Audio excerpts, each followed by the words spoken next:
ബഹുമാനപ്പെട്ട മുഖ്യമന്ത്രി എന്താ ചെയ്തത്?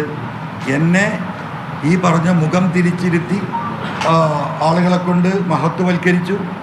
പിന്നെ എന്തോ ഒരു 1500 ഗ്രാമിൻ്റെ പാൻറ്റും ഷർട്ടും ഒക്കെ കത്തിക്കുന്ന കഥകൾ പറഞ്ഞു. ഇങ്ങനെയാണ് തൂക്കം കുറയുന്നതെന്ന് പറഞ്ഞു. മാത്രമല്ല അജിത് കുമാർ എഴുതി കൊടുത്തായിരിക്കും ഇതൊക്കെ, അല്ല അദ്ദേഹത്തിന് ഇതൊന്നും അറിയില്ലല്ലോ. എന്നിട്ട് അദ്ദേഹം പറയാണ് എല്ലാവിധ തെളിവുകളുടെ അടിസ്ഥാനത്തിൽ, എല്ലാവിധ പ്രൊസീജിയറുകളുടെ അടിസ്ഥാനത്തിൽ ഇതിന് സാക്ഷി വെക്കേണ്ടവനെ സാക്ഷി വെച്ചിട്ട് തന്നെയാണ് പോലീസ് ഈ കാര്യങ്ങൾ കൈകാര്യം ചെയ്തിട്ടുള്ളത്. അപ്പോൾ അതങ്ങനെയല്ല എന്ന് ഞാൻ തെളിയിക്കണ്ടേ? എന്തുകൊണ്ട് തെളിയിക്കണം?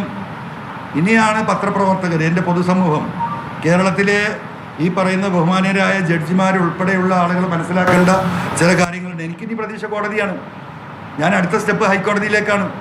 കാരണം നീതിപൂർവമായിട്ടുള്ള ഒരു കാര്യങ്ങളും നടക്കുന്നില്ല. എല്ലാം അവരുദ്ദേശിച്ച രീതിയിൽ വളച്ചു പോവുകയാണ്.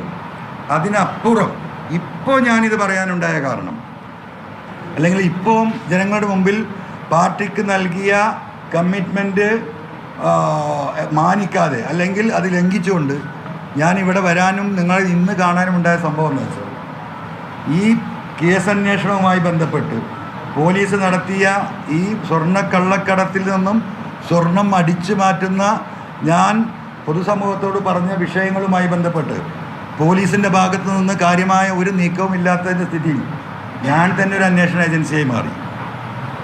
വേറെ നിവൃത്തിയില്ല. അതിൻ്റെ ഭാഗമായിട്ട് ഈ സ്വർണ്ണക്കള്ളക്കടത്തുമായി ബന്ധപ്പെട്ട് ഈ സ്വർണം കൊണ്ടുവന്ന കാരിയർമാർ, കേസിൽപ്പെട്ടവരും അവരുടെ ബന്ധുക്കളുമായിട്ട് ഒരുപാട് ആളുകളോട് ഞാൻ സംസാരിച്ചിട്ടുണ്ട്, സ്വകാര്യമായി സംസാരിച്ചിട്ടുണ്ട്. അവരുടെ വീടുകളിൽ പോയി ഞാൻ സംസാരിച്ചിട്ടുണ്ട്. ഞാൻ സ്വകാര്യ സ്ഥലത്തേക്ക് അവരെ വിളിച്ചിട്ടുണ്ട്. എൻ്റെ വീട്ടിൽ അവരെ വിളിപ്പിച്ചിട്ടുണ്ട് തെളിവെടുക്കാൻ. ഇത്തരം ഒരുപാട് കാര്യങ്ങൾ ഞാൻ ചെയ്തിട്ടുണ്ട്. ഇപ്പോൾ എന്താണ് മുഖ്യമന്ത്രി പറഞ്ഞത്? ഇതിൻ്റെ പിന്നിൽ പ്രവർത്തിച്ചത് അൻവറാണോ എന്ന് നോക്കണം. പേരില്ല എന്നേ ഉള്ളൂ, ബാക്കിയെല്ലാം ഉണ്ടല്ലോ. അപ്പം ഞാൻ ഈ നടത്തിയ അന്വേഷണങ്ങൾ മുഴുവൻ എൻ്റെ ഫോണിൽ നിന്നാണ് വിളിച്ചത്. ഞാൻ വാട്സാപ്പിൽ വിളിക്കാൻ പോയിട്ടില്ല, ഡയറക്റ്റ് നമ്പറിലാണ് വിളിച്ചത്. കോൾ റെക്കോർഡ് ഉണ്ടാവും.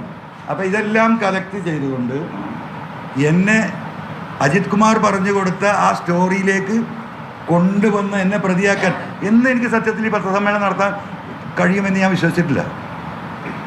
ഞാൻ ആദ്യം തന്നെ, എനിക്കൊരു പല കാര്യങ്ങളും പറയാനുണ്ട്. ഇത് ആദ്യം തന്നെ പറയുന്നത് ഇവിടെ തന്നെ പിടിച്ചു കൊണ്ടുപോകുമെന്ന് എനിക്കറിയില്ല. ഞാൻ അതിശയോക്തിപരമായി പറയാം എന്ന് നിങ്ങൾ കരുതുന്നത്, അജിത് കുമാർ എന്ന് പറയുന്ന ഈ നൊട്ടോറിയസ് ക്രിമിനൽ ഇതിനപ്പുറം ചെയ്യും.